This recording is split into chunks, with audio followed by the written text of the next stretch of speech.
Vamos a dar lugar a la tercera ponencia del día que va a estar a cargo del licenciado en matemáticas Juan Adrián Escamilla Flores, con la ponencia titulada Un modelo matemático de toxoplasmosis gondii. Él es egresado de la licenciatura en matemáticas y actualmente estudiante de la maestría en ciencias matemáticas de la Facultad de Matemáticas de la Universidad Autónoma de Yucatán. Adelante.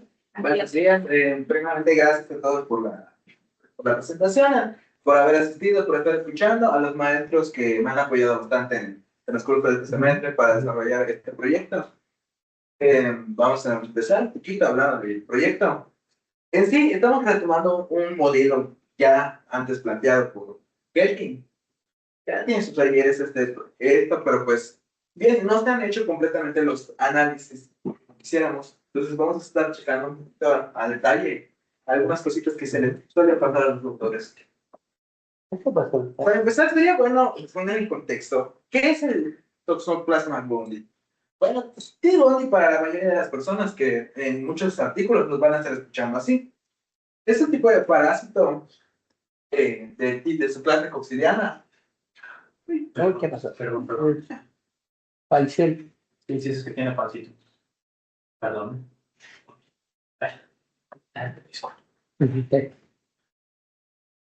Ah, sí. Que es descrito por primera vez en 1908.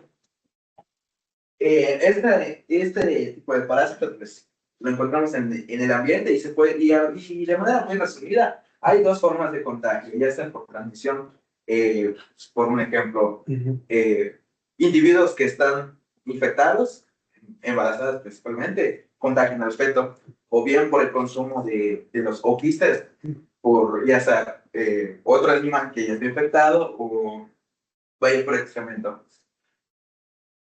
¿Por qué nos interesa este proyecto? Principalmente la población más afectada por este tipo de parásitos son los gatos. Pero bien, hay poblaciones de otras razas que también se infectan, humanos, por ejemplo. Entonces, el modelo aquí estábamos hablando de gatos. Pero como todo es matemáticas, vamos a echarle un lente donde podemos ver en grande qué sucede. Ya con ello podemos trasladar la información para poder determinar las cosas en otras especies. ¿Qué nos interesa esta enfermedad? Pues muchas veces, como varios parásitos, no es a primera vista no es de todo letal, porque la mayoría de los individuos infectados son asintomáticos. Pero bien, las personas los individuos de alto riesgo, personas por ejemplo con VIH, fetos, bebés recién nacidos, embarazadas, tienen problemas más graves como son la inflamación del cerebro, que es la encefalitis. Ahora, si vamos a hablar un poco más de ya el modelo, ¿no? Vamos a modelar el cambio de T. gondii a través de tres subpoblaciones de gatos que hay. Susceptibles son gatos, para la redundancia, que no están enfermos, pero que tienden a poder enfermarse. Infectados agudamente, nos referimos a ellos de manera muy simple como infectados. Cuando adquieren el parásito, pero todavía no están en un punto de alto riesgo. E infectados crónicos o simplemente crónicos, cuando ya es un problema serio de infección. Y aparte de esto, vamos a considerar el número de quistes en el ambiente, que es el principal factor de infección que vamos a tener. Entonces, ¿cómo se comportan todos estos tipos de poblaciones respecto al tiempo? Lo podemos ver en la siguiente figura. ¿Pueden ver? Nacen gatos, todos vamos a considerar susceptibles. Hay una posibilidad de que mueran una tasa M. Se pueden infectar por oquistes a una proporción omega. De estos gatos infectados, hay una posibilidad de que mueran a una tasa de delta IM, o que se puedan pasar de infectados agudos a crónicos vía una tasa gamma. Y ya los crónicos, pues no vamos a considerar posibilidad de recuperación, entonces, lastimosamente, solo pueden morir. También que vamos a considerar, los gatos infectados sin crónicos pueden desprender de los oquistes Eso es lo que representan los parámetros lambda y lambda c. Los oquistes, ya sea que la única forma de deshacerse de ellos es por degradación o por su muerte. Las consideraciones que ya les mencioné antes están aquí descritas. La tasa de natalidad no va a depender de la población total, simplemente va a ser un parámetro libre, independiente. Todos los datos van a ser susceptibles. No estamos considerando el caso de que madre enferma, camada enferma. Y la transmisión de infectados o mueren o se vuelven crónicos. No estamos considerando la posibilidad de curación, digo, por simplicidad lo estamos haciendo así. Ahora un poquito de la descripción de nuestro modelo. Vamos a considerar que la población susceptible va a tener un cambio de nacimientos, menos la parte infectada y la parte que muere de manera natural. Es esta derivada que estamos representando aquí. Ahora, los infectados agudos van a ser tales que aumentan según se infectan los susceptibles, que pasen de agudos a crónicos, que es una población distinta, o que ya finalmente acabe su vida. Crónicos.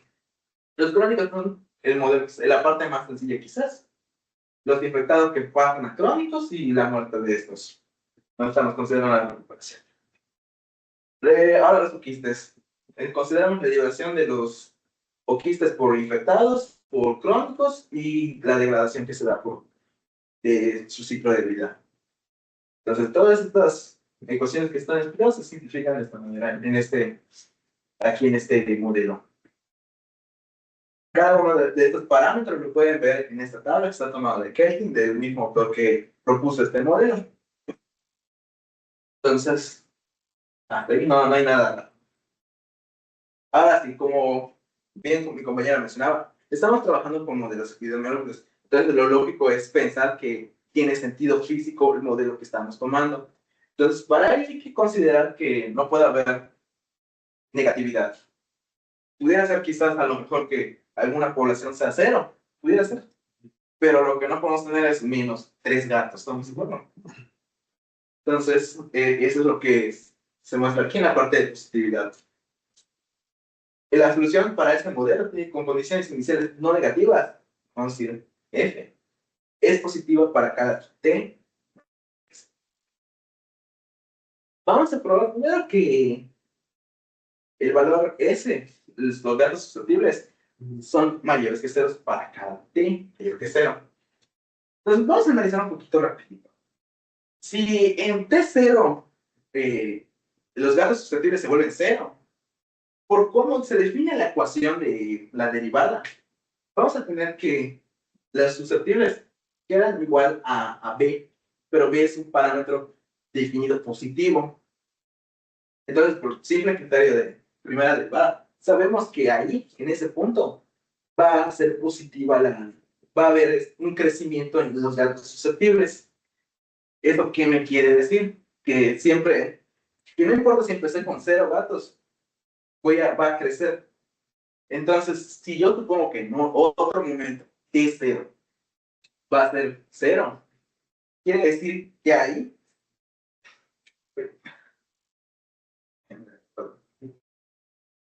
es creciente y va a ser creciente en un intervalo que esté contenido ahí. O sea, vamos a tomar la grafiquita. Entonces, en ese intervalo va a ser creciente. Pero observen esto, eso va a justificar lo mismo de que ese va a ser positivo en cada T mayor que 0. Porque si supusiéramos que esta situación quiere decir que es creciente desde antes de 0, o sea, quiere decir que toma valores negativos, pero ya hemos dicho que está desde el inicio positivo, entonces va a haber como que un decrecimiento y luego vuelve a crecer. Y eso no puede ser. Que no puede crecer para ir al 0. Entonces, o es negativa desde el inicio, o primero decrece y luego crece, pero ya hemos dicho que en ese punto va a ser creciente y en un intervalo contenido ahí va a ser creciente también. Si consideramos que I, C o E, 1 por 1, son 0, vamos a tener un resultado completamente análogo. Lo mismo sucede si tomamos por pares. O sea, por ejemplo, IE, IC, CE, los casos posibles. Ahora, para terminar de asegurar que todo pues, es no negativo, consideramos que, bueno, ya sabemos que este siempre es positivo. Ahora consideramos el caso que estos ITE son ceros y T igual a T0. Esto es una contradicción con el teorema de extensión y necesidad de Hickel porque tendría dos soluciones. Esta y el equilibrio libre de inflexión, el disease free equilibrio, del cual ya hablaremos más adelante. Donde la solución dada con coeficiencia de T igual a T0 contradice la necesidad del problema de valores de este problema de valor inicial. Ahora, de un autor que tenemos por ahí va, si no estoy mal la pronunciación, hizo un modelo similar con varias diferencias, más consideraciones, y definió una manera de cómo hacer el acotamiento. Entonces, define como que una n, como que la suma total de toda la población. O sea, vamos a decir, n va a ser el número total de gatos en el sistema. Y vamos a acotar n. Entonces, ya sabemos que n es esa. ¿Cómo está acotada? Porque ya todas las demás variables van a estar acotadas. Entonces, por la definición, como tenemos n, su derivada va a ser toda esta. Y ya haciendo simplificaciones, pues queda algo de este estilo. B menos m por todo esto. Donde delta c, delta i, recordemos que son mayores que 1, m es mayor que 1. Entonces, si quitamos como que las deltas, lo que obtenemos al final es mayor que lo que tenemos acá. Y queda este resultado. O bueno, ese nos di más m. Nuevamente, ¿quién es? Entonces, dejamos la diferencial de n en el tiempo como esta menor que esta. Entonces, n mismo está acotado por una expresión n' que tiende a beta, a b entre m, cuando t tiende a infinito. Pues n no va a decrecer, porque es la suma de los gatos, no son, es una población que va a estar creciendo eventualmente. Pues más que nada por cómo se define.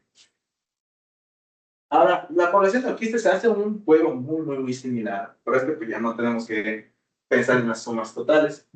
Entonces, esto lo tenemos de esta forma tal. Pero ya contamos I y C, que son menores que N es la suma de todos. Entonces, esos son positivos, le quito algo que van a ser menores. Entonces, cada uno de estos es menor a la cuota que ya habíamos puesto. Entonces, pues, usando ya un poquito de esta anotación, podemos tener esta desigualdad. Que nuevamente ya tenemos que se puede acotar la E por una expresión E' de este estilo, cuando T tiene infinito, por ser no decreciente. Y la región factible vamos a tenerlas F y C, E en R4, tales que van a ser positivas para empezar. Ahí estamos en la región de todos las cuatro eneadas que son todas positivas y están acotadas de esta manera. Ahora bien, continuando, pues, ejemplificando la versión más fácil de lo que el compañero Roberto ya estaba exponiendo, vamos a hablar de los equilibrios que existen en este modelo. Para empezar, tenemos el disease free equilibrium o el libre de infección, que más que nada es decir, no hay agentes infecciosos, no hay posibilidad de infectarse, todos van a estar sanos. Entonces, escribimos el modelo de esta manera. Donde X es la población susceptible, Y va a ser los infectados que no pueden contagiar a nadie, y Z van a ser los que sí están infectados y sí pueden contagiar. Pero ahora bien, si analizamos, recordamos cómo está definido nuestro modelo, esta Y es vacía, no existe esa posibilidad. Hay modos que sí pasa, pero aquí no ocurre. De hecho, el modelo que mencionaba que retomaba Kelly y lo hacía, sí tiene esta consideración.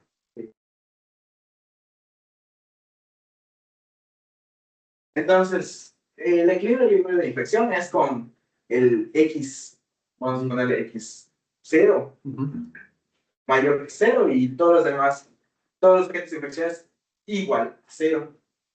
Entonces, pues ya es un trabajo un poquito muy sencillo. Para nuestro modelo, pues, de acuerdo a la notación que ya teníamos de aquí, lo podemos escribir de esta manera, de X, de T, o sea, los agentes que pueden, susceptibles, solamente los susceptibles, pues, lo escribimos con una forma F, X y Z. O bien lo podemos reescribir como una F mayúscula X, Z, donde X ya son los susceptibles y Z los infecciosos, de manera muy sencilla. Y hacemos lo mismo para la parte infecciosa. Lo escribimos de este modo, considerando la posibilidad de infecciosos que no contagian.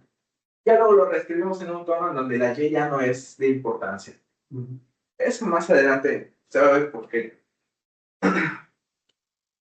Entonces, cuando yo haga la ecuación de la H, o sea, de los agentes infecciones con X00, todo eso ya va a ser 0. Entonces, ya solo basta probar o ver en dónde ocurre que los susceptibles hacen 0 la parte de susceptibles. Y pues es una ecuación muy sencilla. Tenemos de delta S, tenemos este problemita, que rápidamente se hace por un despegue. Y tenemos el equilibrio, disease-free equilibrium, va a ser este W0, B entre N, 0, 0. Para Roberto comentaba algo del número efectivo de reproducción, que pues aquí lo vamos a denotar por R0. Algunos autores les gusta denotarlo por RZ. Pues es más que nada esto, es el número promedio de casos nuevos de infección. O sea, ¿qué tan probable es que se vuelva a infectar alguien de la población? Entonces, hay muchas formas de calcularlo. Pues aquí vamos a usar la matriz de próxima generación, que pues solo mide, vamos a describir los cambios que hay en el disease free y los demás cambios. Y ya con esto vamos a obtener un valorcito que nos defina cómo va a dar la infección. Para la F, que es el cambio con el que ya había mencionado, que era esta matriz, se observa, pues muy sencilla. La B, que son los demás cambios de la infección, pues queda de esta manera. Si notan, es una matriz triangular inferior, es muy fácil sacar su inversa. Entonces, tenemos el producto y al final nos da una matriz de Tila. Entonces, ¿cuál es el R0? Pues es el de mayor magnitud, que al final resulta siendo que es un valor. Pues también triangular superior la matriz, entonces. Ahora, bueno, el objetivo de reproducción fue un pequeño paréntesis. Continuamos con los equilibrios que tiene el modelo. Vamos a considerar el endémico. El endémico es que persista la enfermedad, que normalmente es lo más interesante aquí, porque pues, queremos saber cómo transcurre la enfermedad acá. Entonces, si recuerdan bien la anotación que puse de que cambiábamos las F, H minúsculas por mayúsculas, pues esto es para poder determinar el endémico, porque tiene que satisfacer estas ecuaciones. O bien, este sistema de ecuaciones. Pues nada, es cosita de un poquito de álgebra.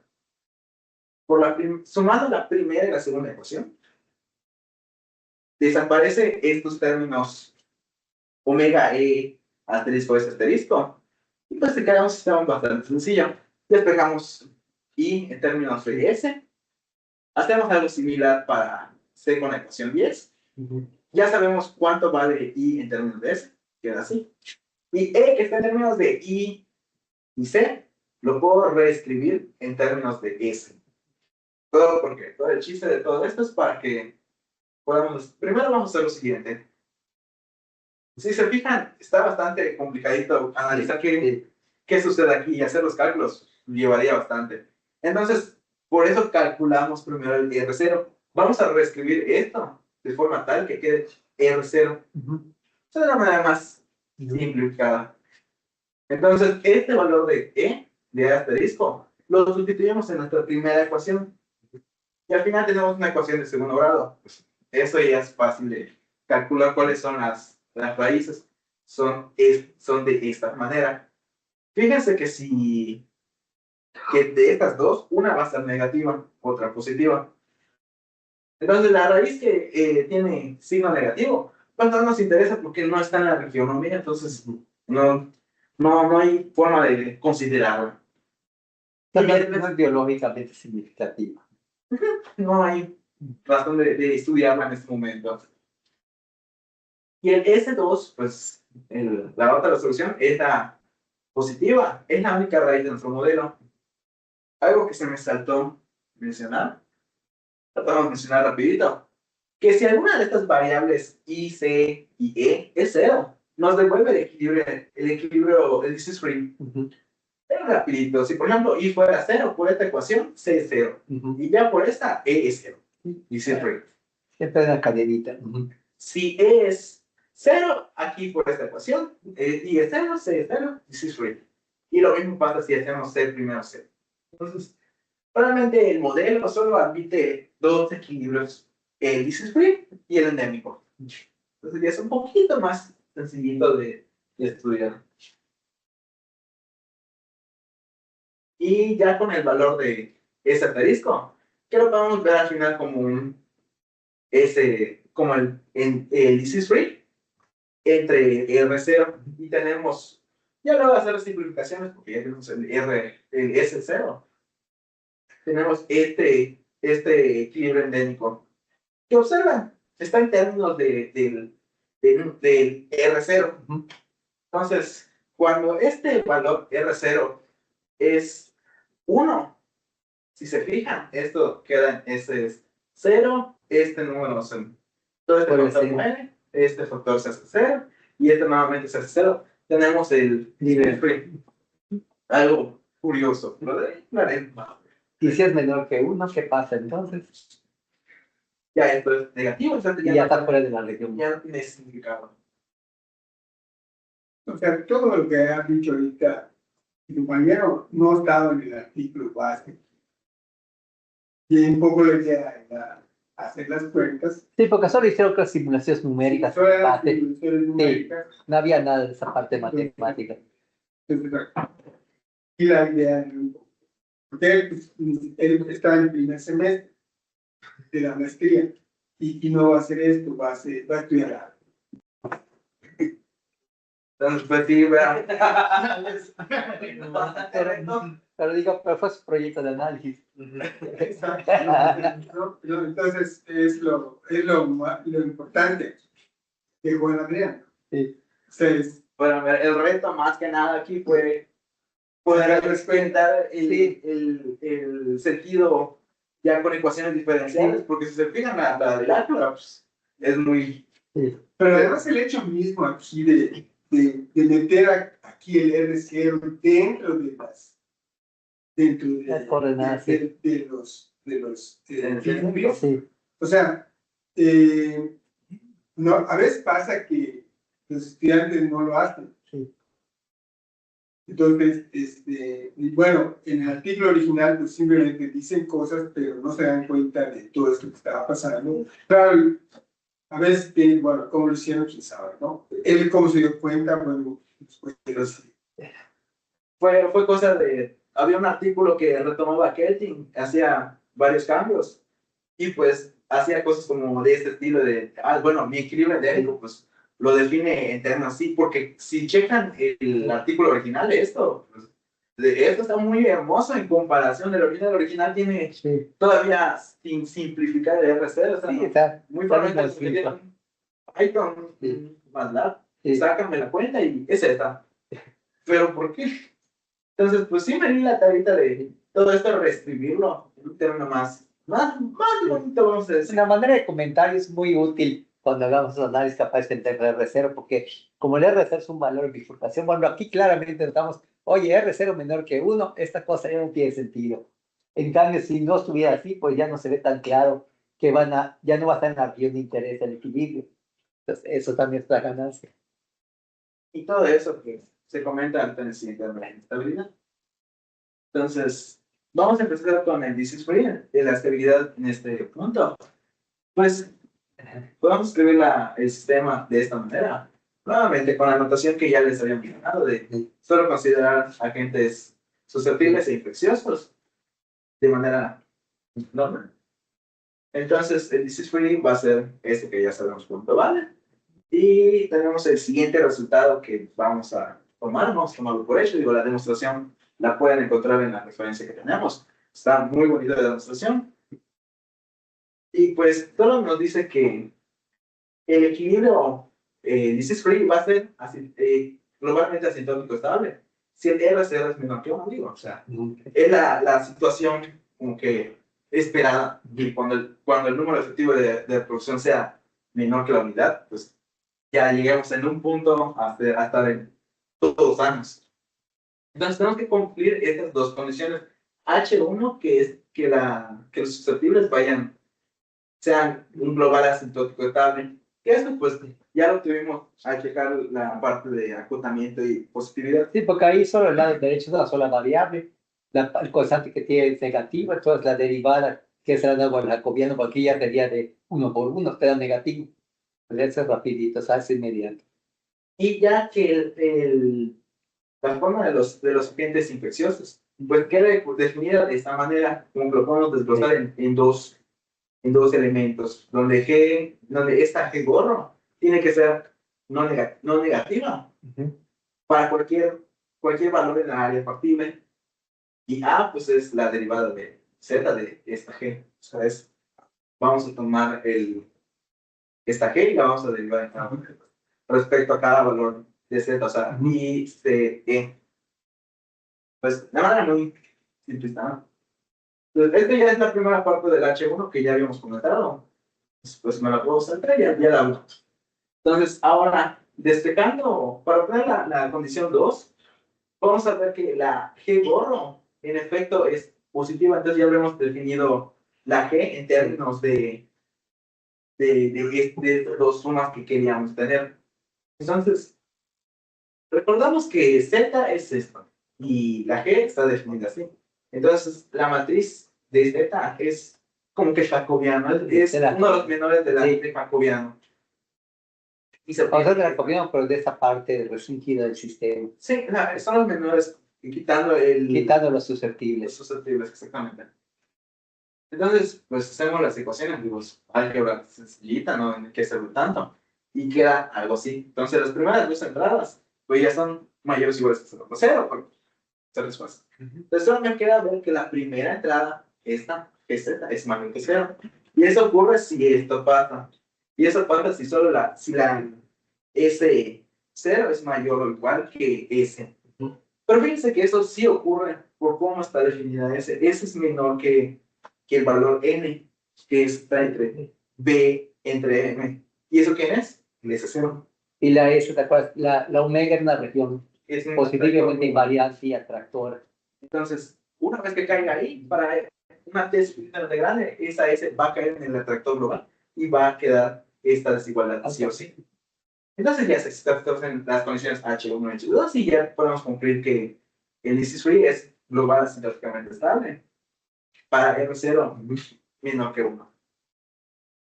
Ahora, para el equilibrio endémico, pues vamos a usar la herramienta más conocida, el IEPU, esto de, miramos este teorema que el endémico va a ser global asintóticamente estable si R0 es mayor que 1. Es lo que esperábamos.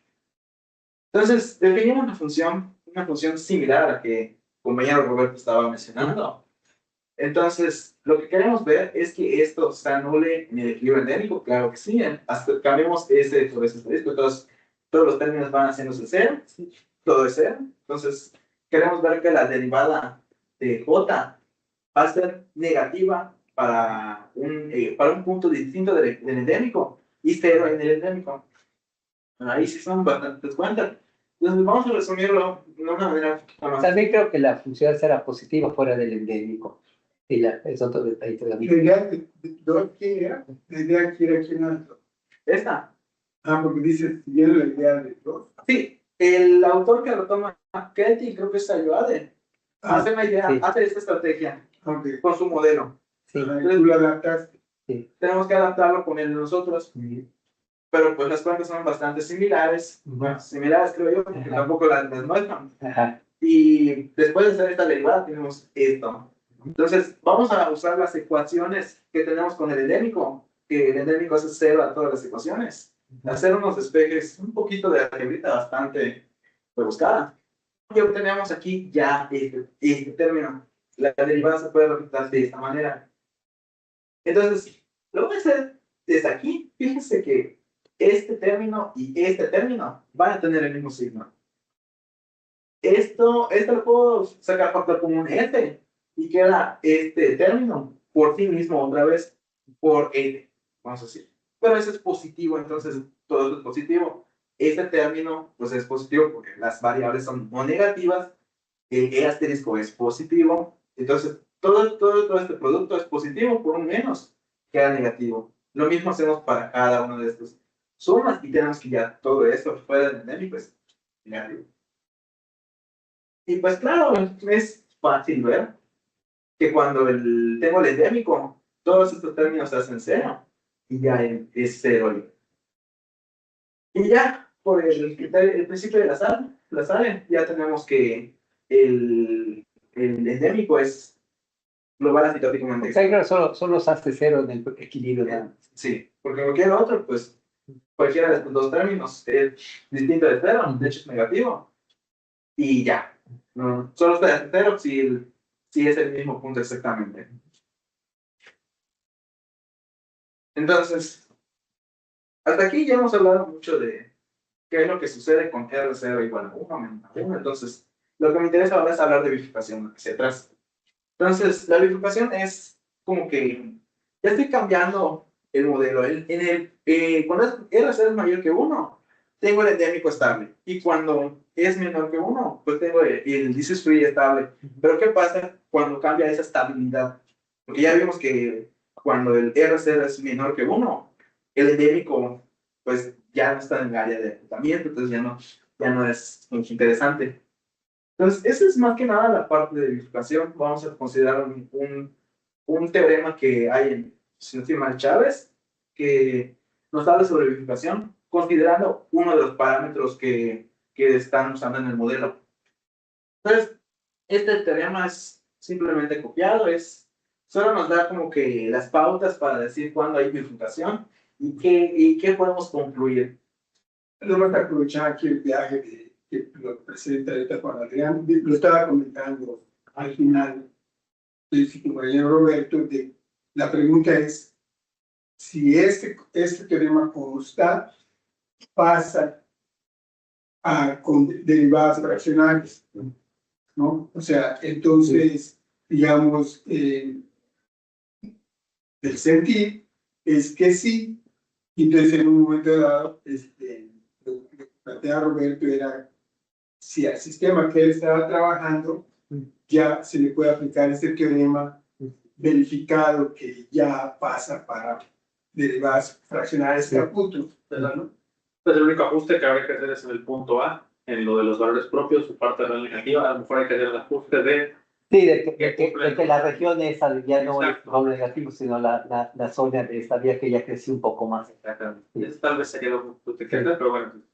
Digo, perdón, Juan, aprovechando el No viaje. me gusta porque pues estamos viendo la dualidad entre derivadas fraccional y lo que las derivadas normales que estamos viendo. Es muy bonito retomar bastante. Pero acá creo que el detalle es que un valor propio es cero lo que está pasando, está por pasar por el origen. En mi caso, En este caso, en estos, Sí, pues pasa por el origen. Porque no son complejos como A, sino es un valor propio cero. Esa es la bifurcación. Bueno, sí, Sí, de hecho la cuña es el vértice de la región esa. Sí. Pero es el caso de la variable central, porque ya ves que puede pasar que falle el Harman-Kardon porque sea hacer un valor propio o porque sean imaginarios puros. Bueno, ahí serían conjugados, ¿no? sí, en ese caso. Sí, conjugados porque están sobre la región de límite. Entonces, tendría que ser la otra raíz real negativa, ¿no? Sí. Sí, lo que pasa es que ahí en este tipo de bifurcación lo que ocurre es que un valor propio es el que se hace cero. Pero igual pasa, ahí creo que va a ser lo mismo, porque si haces la cuña y todo, el cero es común. En el cero no estás cruzando para números que sean valores propios complejos, conjugados. Es más sencillo. Es más sencillo. Sí. Es lo que digo, porque estás en el Es gratis. que es igual. Es gratis. Entonces, pues tenemos esta matriz A, que es el diferencial de todos los temas. Ahora vamos a pensar en el... Que por cierto, creo que aquí probaste la estabilidad global del disistrio implica que no hay bifurcación hacia atrás. Porque habla cuando puede pasar la bifurcación hacia atrás. Entonces, vamos, mira este teorema, como que ver por qué la bifurcación no se puede dar. Entonces, vamos a considerar que de esta matriz 0 es un valor propio, o sea, pues vamos a empezar la nulidad de esta matriz con valores propios derechos e izquierdos. Entonces, es lo que dice acá, los valores propios derechos van a ser la W, y los vectores izquierdos van a ser los B, con un valor propio 0. Entonces, cada BI, WK, pues es la yésima entrada de cada uno de estos. Entonces, definimos como que un valor A, un valor B, de esta manera. Un poquito muy raro, pero pues todo este valor A y B nos sirve para determinar la dinámica del valor que estemos analizando, según la posibilidad de A y B. Entonces tenemos si A y B es mayor que C, entonces es inestable, existe un equilibrio negativo local, así que sabe. Aclaro, para nuestro... Hay dos partes de este teorema. La primera habla sobre que el omega, que el pi es menor que 0, cosa que no pasa en nuestro modelo, porque todas son no negativas. Y esa es la versión cuando es positiva y es menor, y es próxima a 1. Entonces, pues, solamente copié la parte de que es mayor que 0 para pensar a ver si pudiera haber una posibilidad de que haya bifurcación. Y creo que aquí lo que pasa es de que pones el origen en tu equilibrio. Entonces, está la perturbación alrededor de R0 igual a 1. Sí. Entonces, pues, vamos a como que transformar el modelo de esta manera, poner este tipo de ecuaciones, y consideramos esta matriz, que es el copiano de esa matriz. Entonces, consideramos los valores propios, valor propio 0, y un vector propio con valor propio 0. Entonces, tiene que satisfacer estas ecuaciones. Yo digo, visto como álgebra lineal, es la nulidad del espacio de renglones de esta matriz. Entonces, satisfacen estas ecuaciones. Y ya, simplemente por álgebra, podemos escribir las entradas W1, W2 y W4 en términos de W3. Pero algo curioso que va a pasar que al menos una de esas entradas va a ser negativa. Entonces, eso es como que algo que vamos a tomar en cuenta más adelante. Tomamos un mismo camino para los vectores propios, satisfacen unas ecuaciones y va a quedar algo de este estilo. Entonces, aquí, para los vectores propios izquierdos, sí va a ver que todos tienen el mismo signo, pero el B1 es 0. Cosa que, pues, más adelante vamos a explicar, porque eso no es muy útil. Entonces, calculamos el A y B con la fórmula que tenemos del teorema, y nos queda algo de este estilo. Entonces, ya dependiendo del W, que tomemos, pues es lo que vamos a poder concluir. O sea, pues, cuando tenemos vector propio izquierdo B3 0, menor que 0, y W3 mayor que 0, pero las constantes son positivas y tenemos el desarrollo del teorema. Pero ahora, algo importante que tenemos que mencionar, que nuevamente, si uno de los valores propios es 0, uno de los vectores propios tiene entrada menor que 0, pues ya no entra en la región de acotamiento. Entonces, realmente todos estos casos jamás van a suceder porque ya estamos en un área que no comprende nuestro modelo. Y como mencionaba el doctor Gerardo, pues eso es lo que se esperaba, porque Ya viajó esa vía global. ya hemos visto que cuando tenemos R01, pues ya estamos en el disease free de nuevo. Entonces, siempre pasamos de un equilibrio a otro. Ahora bien, muchos modelos epidemiológicos manejan un análisis de sensitividad, que pues básicamente es ver qué tan influyente es el parámetro para el modelo. Y pues se nos ofrece una forma de calcularlo de manera sencilla, una formulita así, derivar el R0 respecto al parámetro n. N pues, puede ser el parámetro que nosotros queramos y lo multiplicamos por el parámetro entre el R0. Los cálculos son muy sencillos, no voy a entrar tanto en detalle. Podemos escribir la derivada en R0 entre B. O sea, las derivadas se van sacando de manera muy simple, ya sea de regla del producto normal por escalar o regla de la división. Entonces no es tan difícil. Y aquí hay unas 3, yo sé que las 9 que hay, y tenemos estos tipos de valores. Entonces, vamos a tomar unos valores de los parámetros, ahí luego les menciono cuáles son, y obtenemos una tabla de sensibilidad para estos parámetros. Es esta tablita de aquí. Entonces, cuando tenemos valores, estos valores al momento no nos dicen mucho de qué tan importantes son el modelo, entonces tomamos la siguiente relación. Si el valor gamma n es menor que 1, adquiere influencia en el control de la enfermedad, y si es mayor o igual que 1, entonces son un error de control.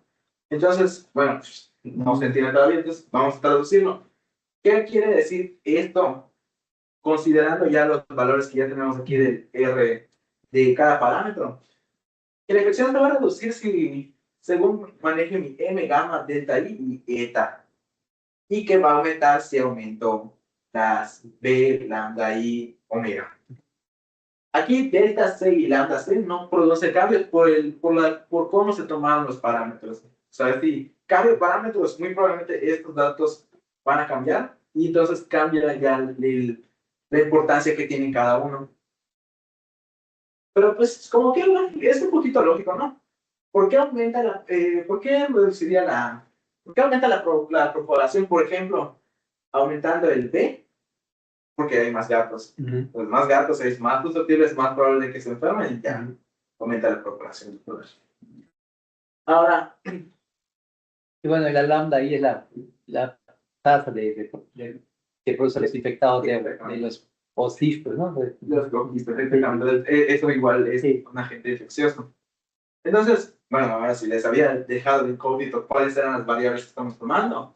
Entonces estamos tomando estos parámetros. Observen que lambda C es 0. Entonces ya tiene sentido de que no aporte mucho. Y que el delta C pues está pegadito a lo que, al umbral donde puede estar el crecimiento de muerte. Entonces, pues sí, por eso ya sabemos por qué esos valores de la sensitividad. Entonces, tenemos la siguiente gráfica. Se hizo en Python, un programa sencillito. Aquí vemos los susceptibles en contraste con los crónicos de este modo. Entonces, como recordemos, el R0 es próximo a 1,5, es decir, es mayor que 1. Entonces, la enfermedad claramente persiste. ¿Se fijan aquí? Todo esto no es 0.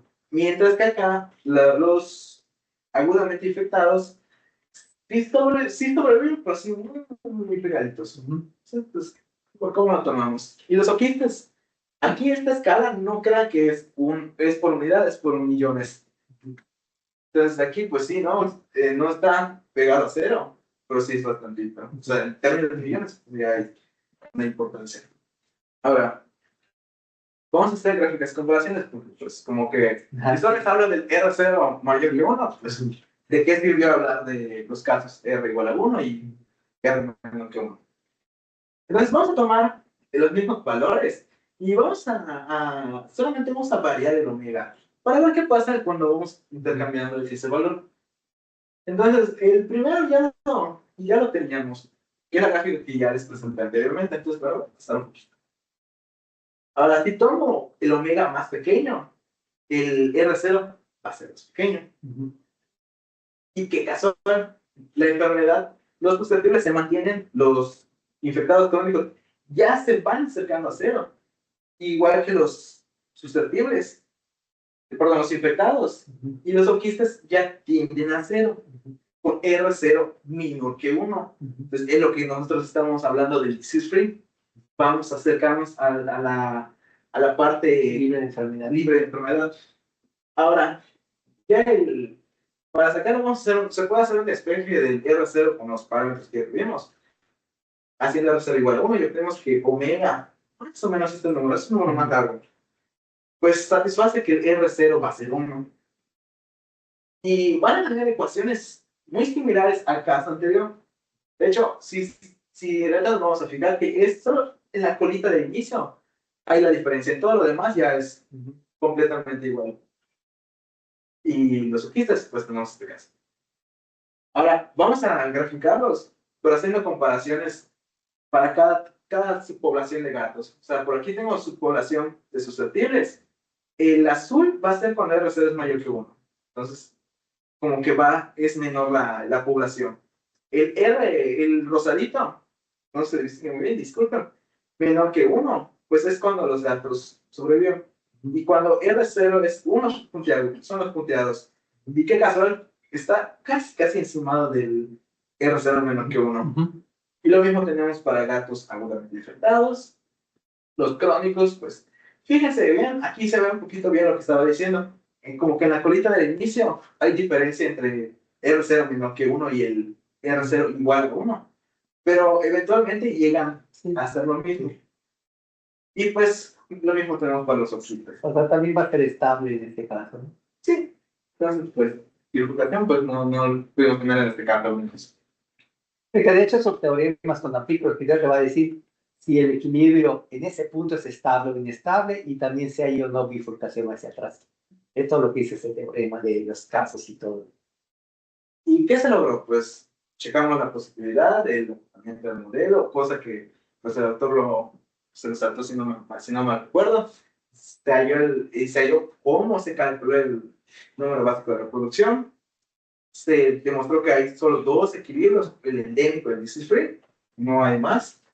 Se descartó la bifurcación atrás y se hizo el análisis de actividad determinando qué valor tiene para el modelo cada uno de los parámetros.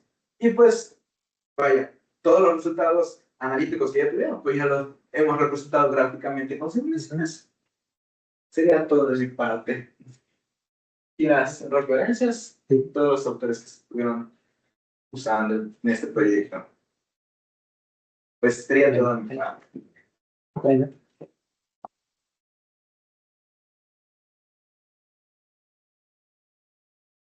Entonces, ¿alguien tiene alguna pregunta?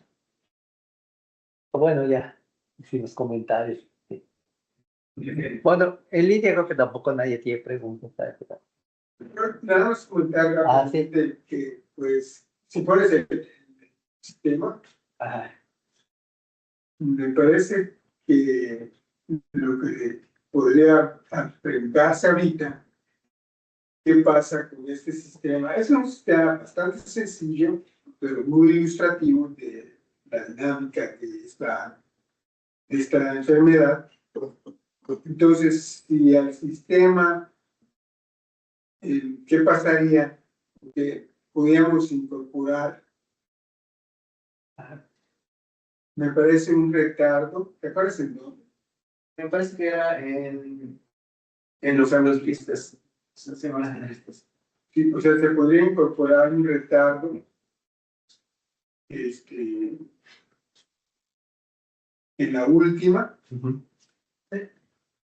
Me parece que en la primera relación, ver cómo afecta ese retardo a la dinámica de la enfermedad, si, digamos, cambia esa parte. Y bueno, también se podría pensar en, digamos, una relación no lineal también en esta parte de los... ¿En la infección, no? No, en los también.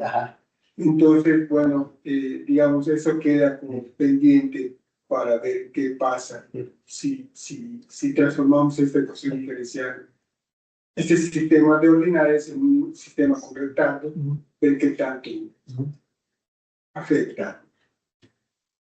Para no hacer explicar eso.